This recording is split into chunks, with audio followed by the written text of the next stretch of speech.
start us off during the second segment by talking about some of the things in reference to the empowering of parents. And of course, Ms. Fatuga will pick up dealing with the advocating of youth, perhaps saying something about the program that you have, Ms. Fatuga. Let's start with you, Ms. Lanier. Okay. Basically, within all of my capacities, the message that I share is that everyone has a talent, if it's no more than their time. And in order to get all of our students where they need to be, we have got to embrace the various talents that our vast district holds. So as the chair of the Parents Advisory Council, what I focus on is educating parents how to advocate for their students, knowing what policies are, knowing if there's a question to ask, what is the policy and can you show me that in writing? Not coming in so much as an adversary, but actually partnering or attempt to partner with administration for the betterment of their children. So what we do, and we will have our first meeting, which I'm very excited about, actually tomorrow. And I'd like to extend an open invitation to you and to any community stakeholders, because we're opening up our first meeting to everyone. It will be at 6 p.m. at the Martin Professional Development Center, which is 2400 Fairfax Avenue. And we're talking about what our goals are for this year, which is educating and empowering parents to actually be the subject matter experts that we know they are on their children, in making sure that all the resources are in place. If a person is unable to perhaps attend the meeting, do you have some method whereby they might be able to get the information that will come out of this meeting tomorrow? Most definitely. And they can contact myself, erica.lanier09@comcast.net. We are hoping that, as in the past, that it will be filmed, but even if it's just a transcript, I'll be happy to forward that information to them. And so that information will be available for anybody who wishes to get that information. All they have to do is get in touch with you. Is that right? Yes, sir. Okay. What about the advocating of students or youth, Ms. Fatuga? Thank you. Gideon's Army has a very holistic approach to student advocacy, and Ms. Lanier and I have also talked about working more closely together, so that she knows so much and has so much knowledge about parental engagement and empowerment. Partnering those two things together are very important. We've got several programs and initiatives going on right now. One is we have a Peace Builders initiative, and so we have community members, parents who are being trained in to understand the student policy manual, who can also go with families and walk with them through the disciplinary process, whether it be from the classroom to any of the hearings, all the way to juvenile courts. Our training start this month, actually. We have Heart Mentors, healing, empathy, acceptance, responsibility, and togetherness. And our mentors will be in specific MNPS schools, and we'll be working on restorative justice, which is how we look at the harm that we cause each other and how we allow each other to repair the harm. So these things address student discipline, school culture, classroom climate, relationship building, social emotional learning. We're looking at academic achievement and attendance. So the approaches that we have really, and our research proven, we do it in a community-based way as opposed to it being top down. We come maybe, let's say, side to side, and we meet in the middle is what we're working to do. But first, really empowering the community to get behind these kids and not really just advocate for them, but even teaching the young people and the parents and the community to advocate for themselves. So it's more of grassroots action and grassroots community building, because Nashville is incredibly resource rich. It's just that a lot of times we don't tap into the resources. And so now we are calling all community members, all parents, to come together so that we can build the momentum that we need to build. Now, this is a relatively old program, isn't it? I mean, this program has been around for quite a while, or is this something that is entirely new? Restorative justice is a very indigenous tradition, so it's been practiced, I mean, for centuries, really. It's just the community addressing harm that's caused within the community, as opposed to sending things out to juvenile courts or sending things to the principal or wherever. So restorative justice, unitive justice, coming together and solving our issues and repairing the harm with dignity and love, that's been around for a long time.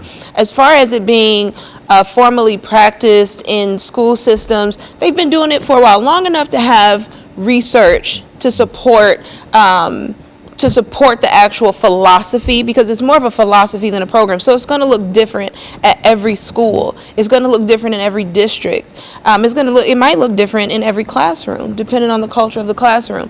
As far as what Gideon's Army is doing, this is new, and it's a new approach because the community is leading the initiative. So MNPS does have the Passages Initiative, where they are addressing student discipline.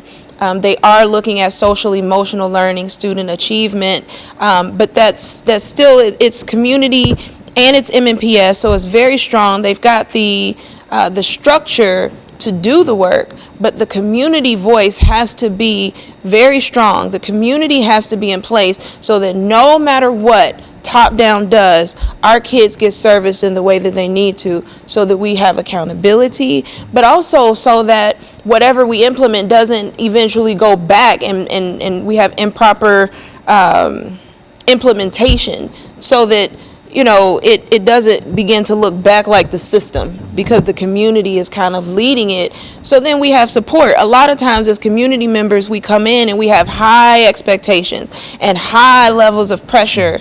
But this time we're coming with all of that, but also high levels of support, which teachers need. They need us. Very good. And of course, we're getting ready for this second commercial break, and then we'll come back and we'll have about 10 minutes for the three of you to sort of iron out some of the things that we're talking about here. But I think that that's essentially what we're trying to do, is to understand exactly how parents can play an important part in terms of what goes on in the metropolitan school system, as well, excuse me, as well as how students might be able to react.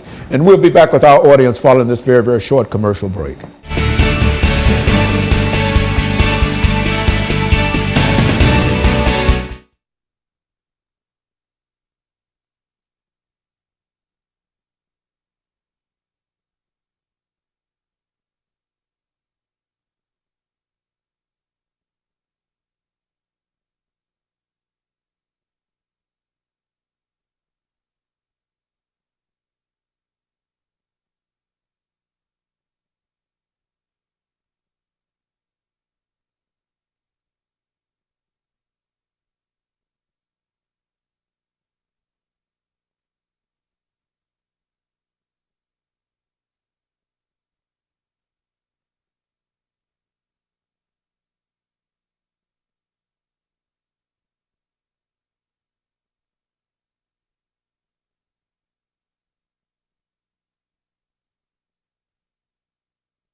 Thank you and welcome back to the final segment of the show for the morning. We're talking to Pastor Kay Walker, Ms. Lanier, and Ms. Fatuga. Now, Ms. Lanier, before we had our second commercial break, we promised that we'd get back with you to talk about some aspects of empowering parents. And what I would like to know specifically is some of the organizations that the Metropolitan School System is partnering with so that they might be able to get the point across dealing with how parents can be empowered.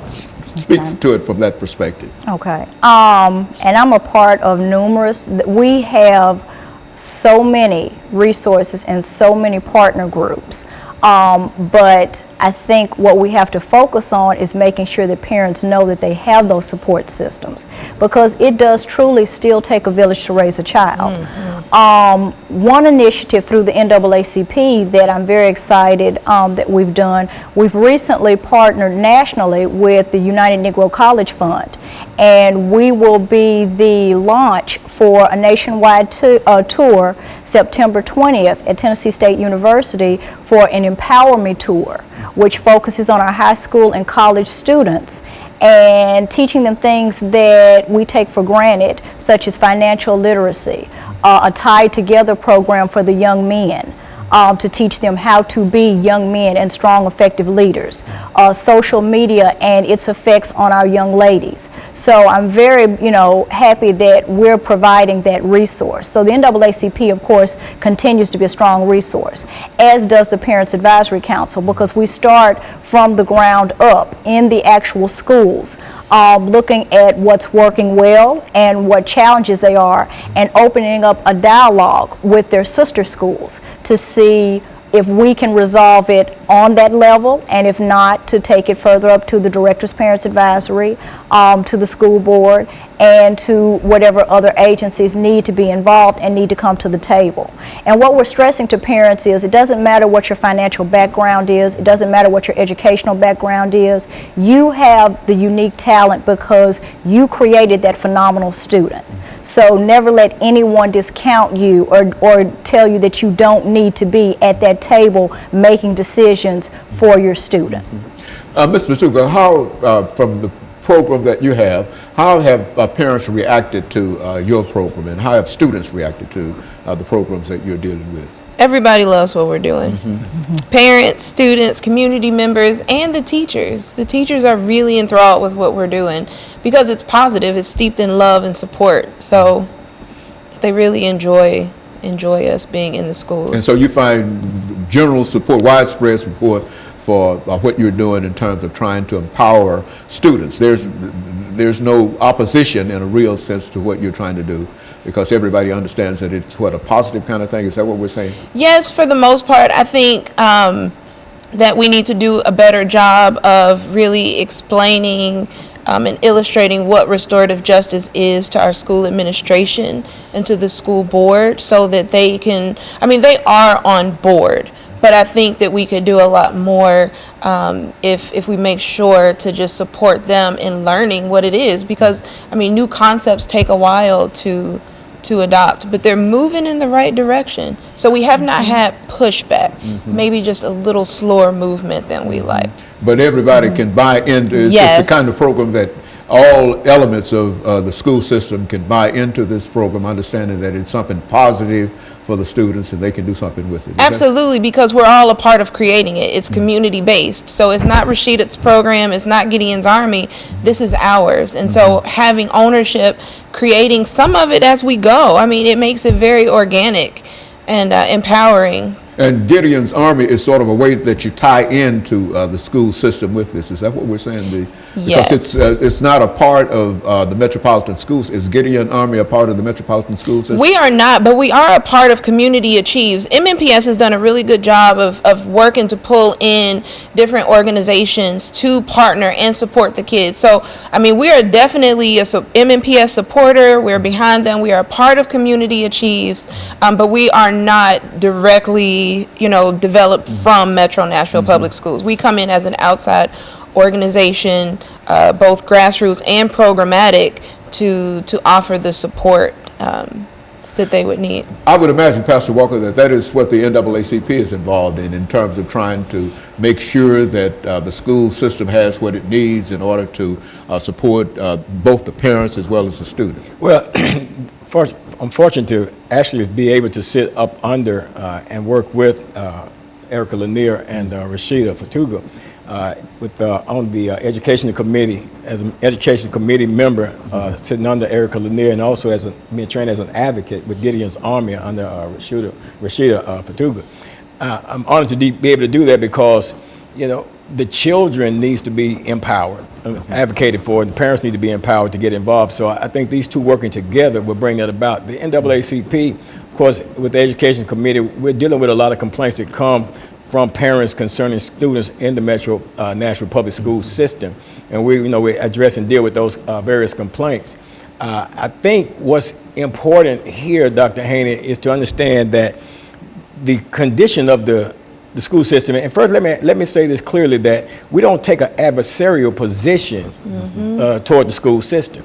We're wanting to partner with and work with the school system, find a solution, and especially when it comes to restorative justice, because in my situation as a young child, I got kicked out of the public school system. There was no restorative justice. Fortunately, there was a safety net out there that existed, whereas I could go into the military. Now that doesn't exist because you have to have a high school diploma to get in. But I was able to get in without a high school diploma, went in at the age of 17. So there was a safety net out there for me. I was kicked out of the system. My academic achievements were never considered. It was my behavior. And yes, my behavior was not good, but there was another way they should have been able to deal with me.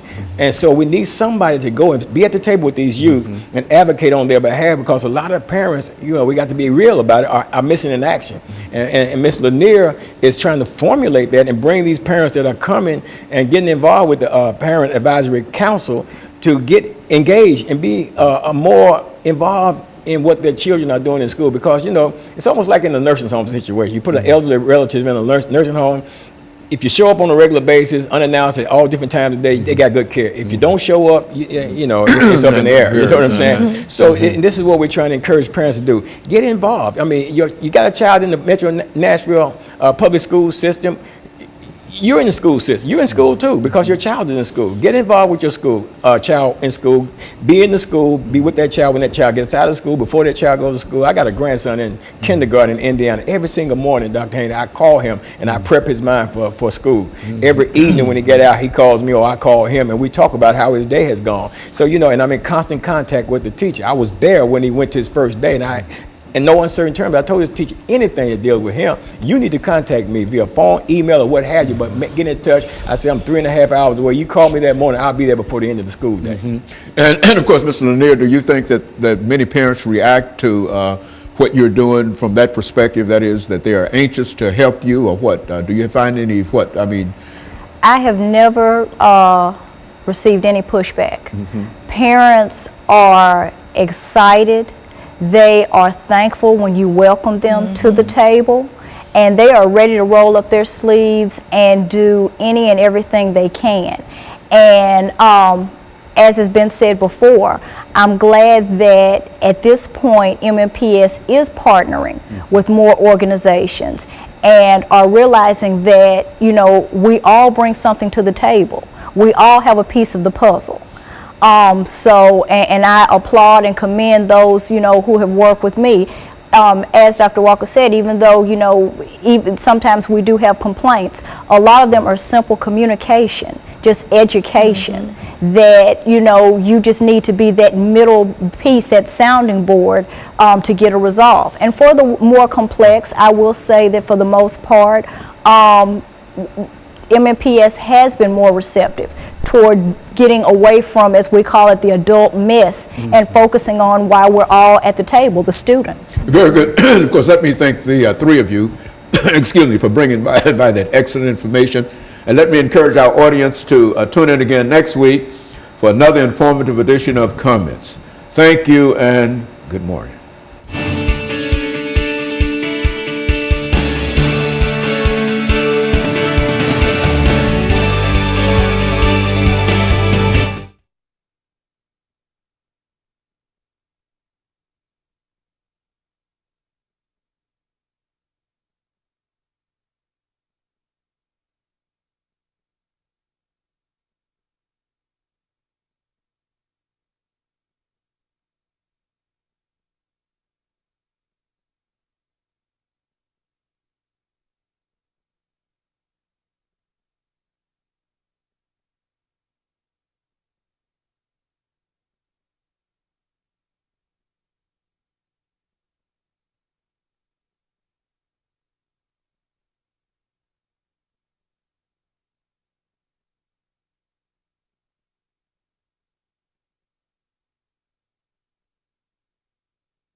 That'll be it. So my battery is all right, and it's on. Okay.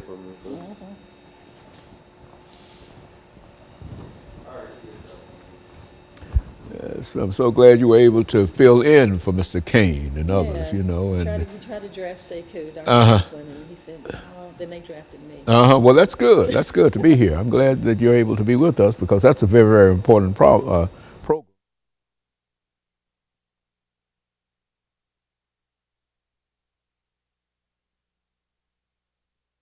This forever, and all of these things come back all over again. So it's Should I leave it out?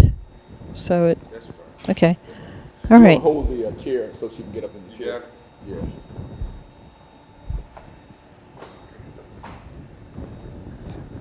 Okay. Once you're there, don't move. Don't swing the chair. Okay, stay still. Yes, ma'am. As still as possible. Okay.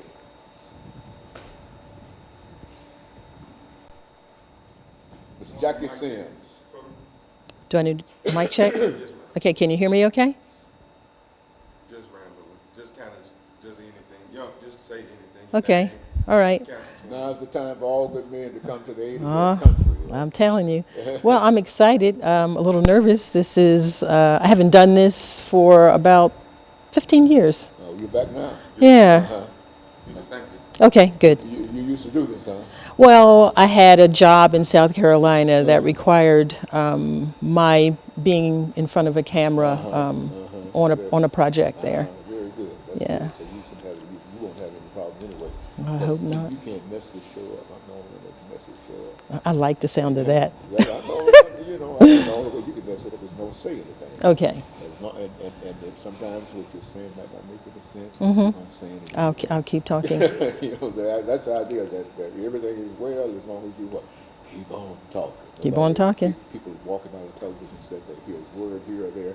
They don't know what you're talking about for the most part. I don't mean that they're not informed and et cetera, but you know. Right. But no problem. We don't have any problems. I'm just so glad that you were able to fill in and to take the challenge because we had dealt with Mr. Kane dealing with African American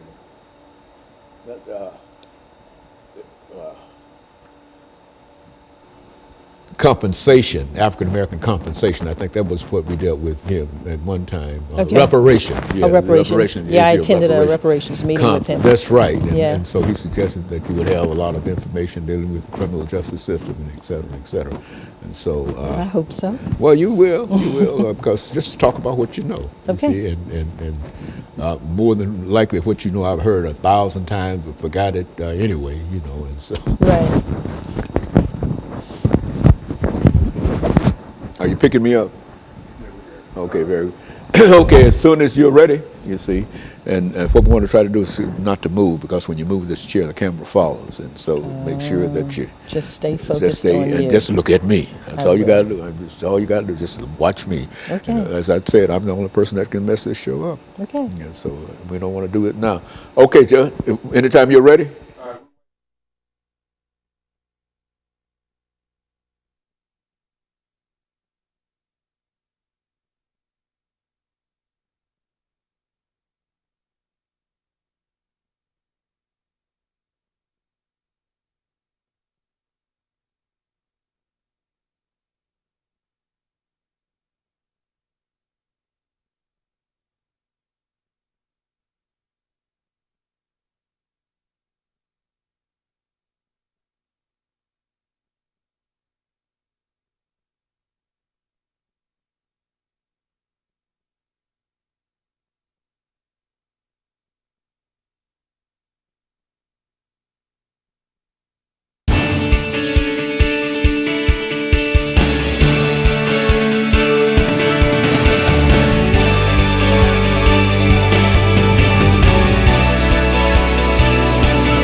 Thank you and welcome to the show this morning.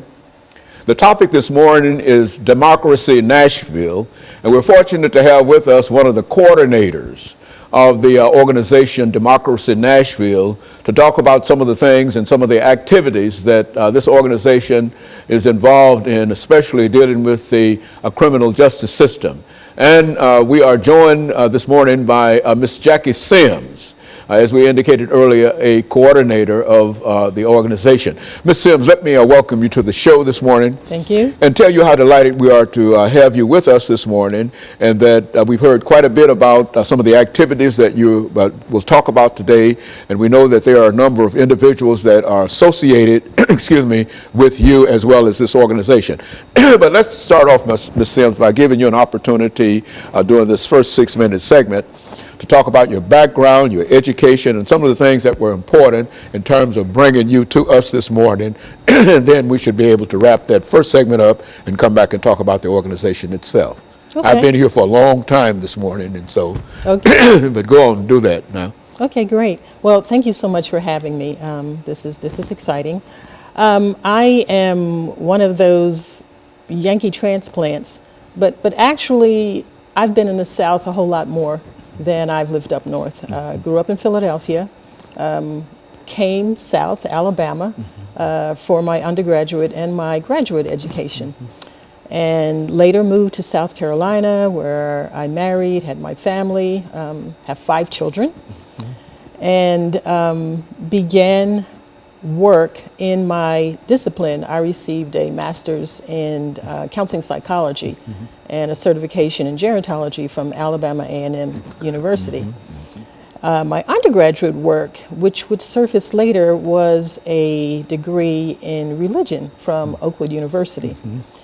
So after raising children, working in the criminal justice system as a victims advocate, I later went to corporate America, and that wasn't a really good fit for me. So after, life is full of trials, and twists and turns, and mine led me to come to Nashville. My sister had moved here in the 90s as a musician. My parents moved here in 2006. So I told my daughters that I think we are pretty much done with South Carolina. Let's go to Nashville. Go to Nashville, very good. Yeah. My Very sons had completed their undergraduate work at Fisk University, so we were accustomed to coming back and forth to Nashville. So when I made the decision to come to Nashville, 2 things I told myself. One, I wasn't going to chase money anymore. Corporate America had just about driven me nuts. You could never seem to sell enough, where you had to reach for yet another goal. And the second thing I decided was I was going to find where I fit in terms of service. Service is what I love. So when I came to Nashville in January of 2008, I started volunteering everywhere. And how I first learned about a lot of organizations was through Coffee Talk at a restaurant on Jefferson Street. And that's where I began my networking journey. And I looked for organizations that kind of spoke to me, had a mission that was similar to what I thought I was looking for. And one day at a IMF meeting, I met Keith Caldwell with Urban Epicenter, and I met Dr. James Lawson. And Dr. James Lawson struck me at a very deep and personal space, and I wanted to know more about what he did.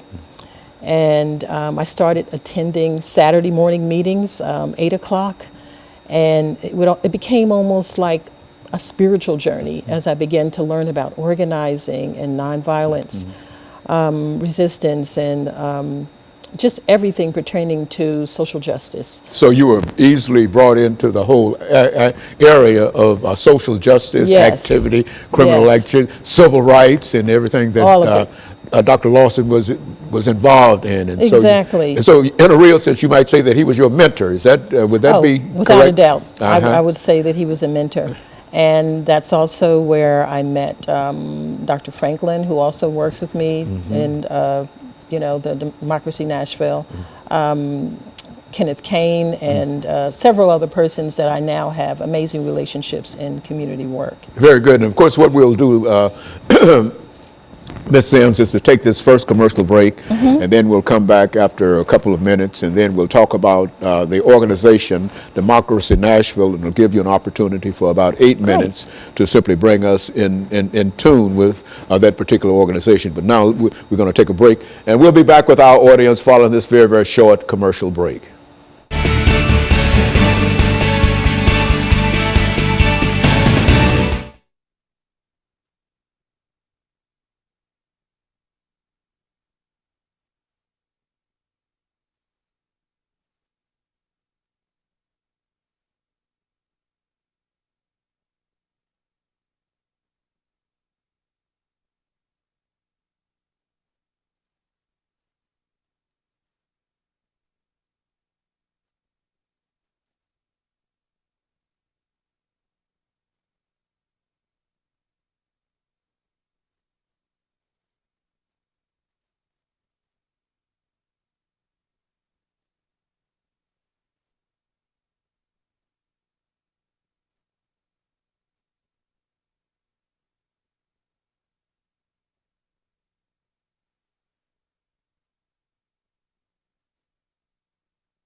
Thank you, and welcome back to the second segment of the show for today.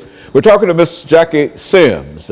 She's from an organization called Democracy Nashville, dealing with a large number of social issues, but we are especially concerned today with the issue of incarceration and how African Americans especially have been caught up in the system. Ms. Sims, let's start off this segment by having you to give us some information, some additional information in reference to some of the issues that Democracy Nashville has to deal with, and how this organization really came into being, and what are some of your ultimate goals? Okay. Well, one of the things that Dr. Lawson told us we would know, when the time was right for us to begin to work on or address issues that were going on in the community. And a little over a year ago, we decided to do a pilgrimage in collaboration with quite a few grassroots organizations that we work closely with. And we did about a 22-mile walk around the city over a couple days, and interviewed a lot of persons along the way to hear what was on people's mind. The pilgrimage was centered around equity and justice, jobs, which is so desperately needed. And after that, we began to look very carefully, after listening to people's voices, about what some of the major issues are. And the whole issue of criminal justice is huge. As a matter of fact, I work for an organization now, a reentry organization, and the director of that organization, Betty Kirkland, was also a part of that Saturday morning group meeting with Dr. Lawson. Reentry is very near and dear to my heart. The barriers, the road that the persons I serve travel is filled with a lot of obstacles. And many of those obstacles, as a community, we can help to address. These are persons who have come out of incarceration, have paid their dues, but they're still having to pay on so many different levels. And one of the things that we've been looking at, our small group, is the workforce, and the barriers that prevent so many persons from entering the workforce. And one of them is the box that you have to check stating whether you have a felony or a misdemeanor on your record. Is this the so-called, I've heard of it, Ban the box. Yes, yes. Program? Talk about that, Spade. Yeah, well, what is very troubling for us, we know, we've learned, I know I have in particular, know that persons with felonies on their records face an uphill battle. A lot of those applications are never looked at. And it's not that a lot of places of business don't want to, but if you have a choice between a box that's checked and a box that's not checked, you're going to be more apt, than not to take the person with the unchecked box. Now, when you say check box and et cetera, explain. That's where you have to indicate whether you have a felony or a misdemeanor on your record. That is when you go to apply for a job. Exactly. That's common. Is that quite common in terms of? Yes, that's pretty much common. And it's also an issue that's really being looked closely at across the nation. Other cities as close as Memphis are seeking to challenge that obstacle for persons coming out of incarceration. And my concern is, I know from working day in and day out that we see a lot of persons that are qualified to do many things out in the workforce. They've often done the same job. Sure. In many instances inside the Exactly. facility itself, but when they get out, go on. Yeah. I like that. So, my thought is, give a person an opportunity, a fair opportunity to get in front of an employer. Let that employer make an assessment based on a resume, based on the interview, as to whether or not they think this person is a good fit. I do believe that an employer at some point should know if you have a record. I just want, and I think it's very important, that persons can at least get to the interview, have an opportunity to be heard and judged not on a check on a box, but whether or not this a person has the qualification and appears to be a good fit for that particular workplace. So that is why we have chosen, along with many other grassroots organizations that we work with on an ongoing basis, to address the issue of, to me, that's an equity issue. It's a fair issue. It is. It's a justice issue. And people have to work. Work is important. If you expect persons to come out of incarceration back into community and be successful in their reentry, they have to work.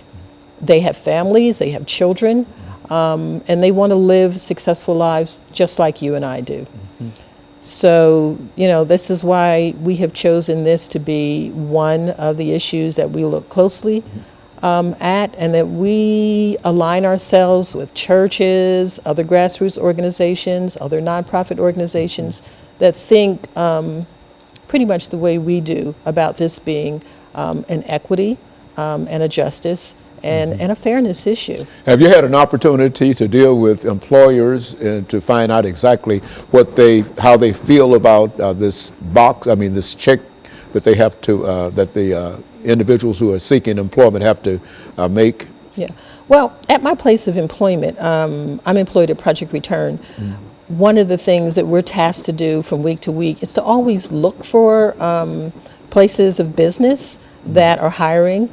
I just went to a place of business last week and I saw a hiring sign. So I asked the gentleman, what the philosophy was of the company in hiring persons with backgrounds on the record. And what he told me is he looks at people as individuals. He said, I just don't make a blanket decision that I'm not going to hire anyone that has a misdemeanor or a felony on the record.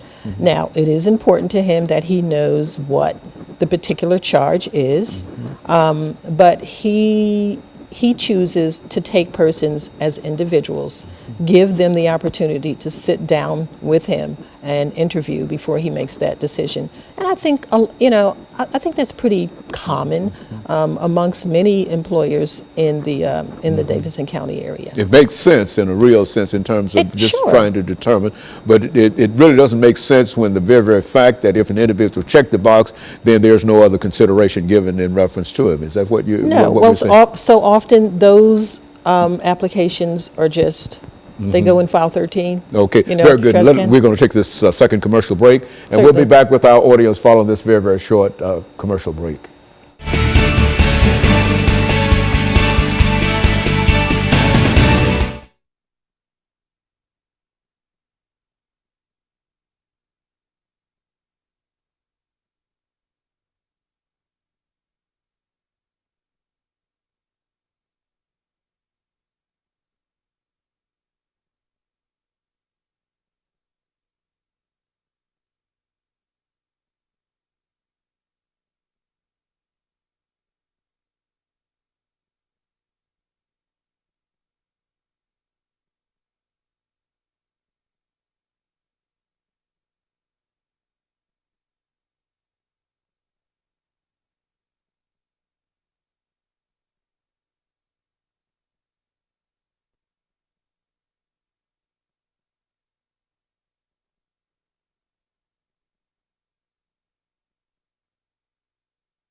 Thank you and welcome back to the final segment of the show for today. We're talking to Miss JSims. She's with an organization called Democracy Nashville, and they're doing a number of important things dealing with incarcerated individuals and those individuals who were formerly incarcerated. And Ms. Sims, let's see if we can have you during this last 10 minutes to sort of think in terms of bringing together as much information as you care to share with us, dealing with the issue that we're dealing with and how you feel that individuals can either help you with this issue or how you might be able to move forward with it. Okay.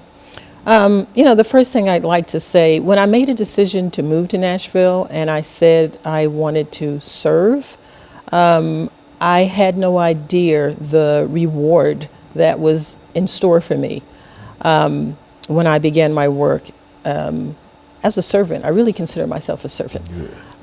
For a couple of years, I was a volunteer servant. I'm a paid servant, but nevertheless, I consider myself a servant. My thoughts to persons who are listening, watching, is to become more involved. You may not think this touches your life, but indirectly it does. That people are able to work, provide for their family, help to build this great community that we live in, it should be important to all of us.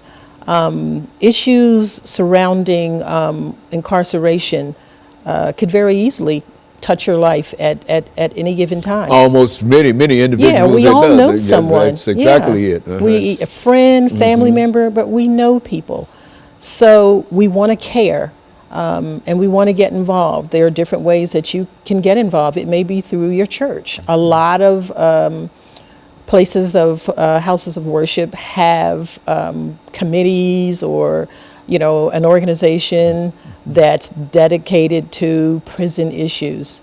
That may be the way that you get involved. Someone may come to you with a petition, concerning getting rid of that little check stating that I have a felony or I have a misdemeanor. Think about that. You may want to sign one of those petitions. You may Now, this petition drive that you have going in terms of banning the box, exactly how does that work, and what do you anticipate people to do in reference to that? Well, right now we're just meeting with different leaders, different organizers, different church leaders to talk about the best way to address, that particular issue. Nothing definitive has happened yet. We're trying to pull as many voices together to discuss so that when we make a decision to move forward, it's not just me and a few other people, but we have the input of many people, many voices, so we make a wise, decision about how we want to address this issue, or any other issues centered around incarceration and reentry. I was at a large gathering. I'm part of an organization, NOAA. Many of your listeners may be familiar with it. But we were looking at 3 of the larger issues after listening to voices again around Davidson County that people think are important. Affordable housing, huge. All things related to incarceration and the criminal justice system, huge. It is. And work and justice and equity, huge.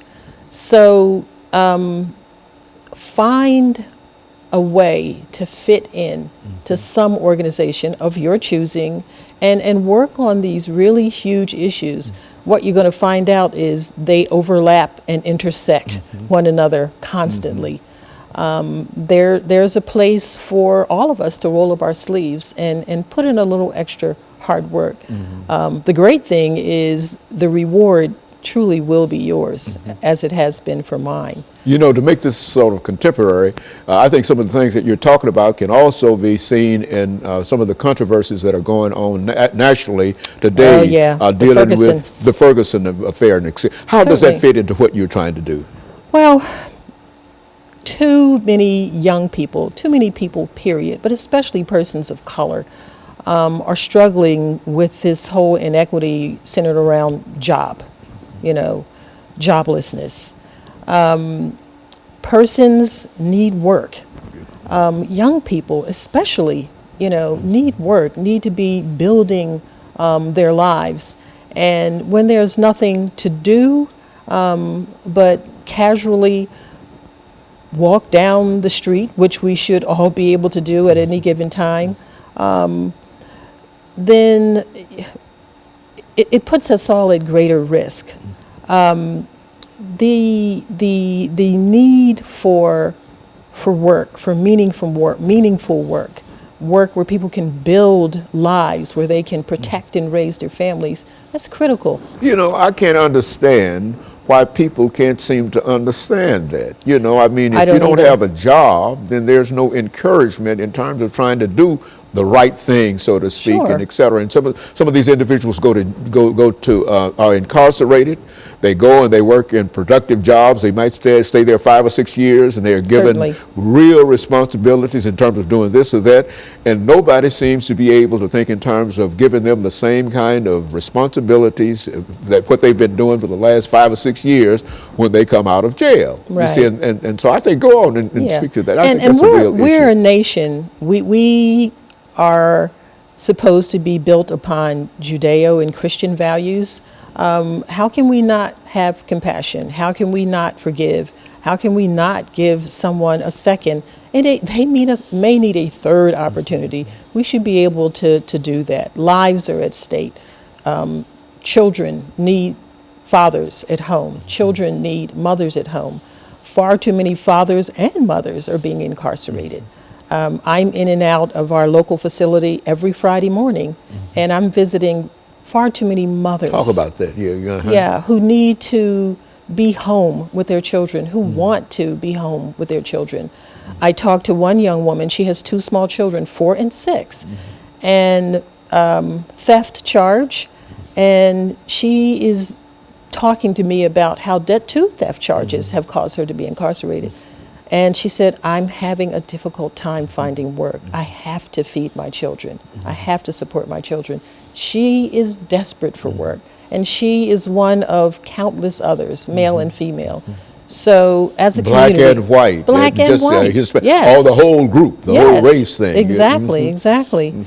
So, you know, we need to do what we need to do as communities to be mindful of other people's plight. We just can't go through life thinking that, oh, this doesn't touch me, this doesn't affect me. Indirectly, if for no other reason, your taxes. I just heard today in a meeting that at the CDC where I go every Friday, it costs anywhere from $30-something to $40-something per day. We foot that bill. To incarcerate them, Yeah, that's right. And think in terms of how much it costs over a year, Right. and all of the individuals that are involved, and what the state and what the federal government are paying out Exactly. in reference to it. And all we have to do is to find some kind of economic opportunities for these individuals, and Right. we can deal with it. And Exactly. We're incarcerating far too many young men that ought to be in school, ought to be in college, ought to be learning trades, getting education so they can prosper and build good lives with families.